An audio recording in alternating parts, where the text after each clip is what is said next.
Sem vizualen tip človeka. Dokler nimam vsaj približne predstave, kako naj bi nekaj izgledalo, se tega pač težko lotim.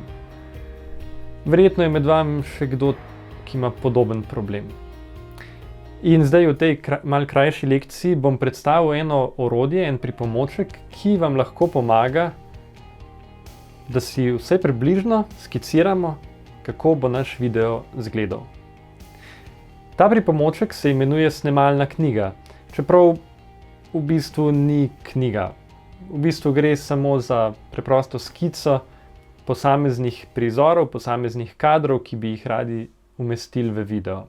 Snemalna knjiga ni obvezna, je pa zelo uporabna in smiselno je, da jo tudi uporabite, vsaj v prvih posnetkih, ki jih boste delali. Zakaj? S tem, ko skiciramo kadre, ki bi jih radi posneli, tudi premislimo, kam bomo dali recimo napise, grafike in podobne elemente, če jih želimo umestiti. Recimo, prav za ta namen, če želimo dati recimo nek grafični element tukaj ali pa nek napis semle, bomo v snemalni knjigi že predvideli, da se pravi, moramo snemati pred nekim enobarvnim ozadjem ali pa vsaj imeti enobarvno ploskev za sabo, da bomo lahko te elemente umestili, da bodo vidni. Na samem snemanju pa lahko snemalno knjigo uporabite tudi kot seznam, kjer označujete, katere kadre ste že posneli in katerih ne. Verjemite, da je to zelo uporabno, sploh če ne boste snemali ravno doma ali pa v okolici doma.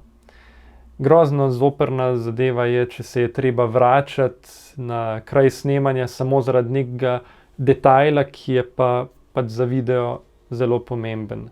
In ga nismo posneli, ker nismo imeli narejenega seznama, kaj vse moramo posneti. Za snemalno knjigo sem pripravil tudi en osnutek, ki ga lahko spodaj pod tem videom najdete. Si ga prenesete na računalnik, natisnete in skicirate prizore, ki bi jih radi posneli. Evo, naša vsebina je pripravljena, zdaj pa samo še par tehničnih zadev, potem pa gremo snemati.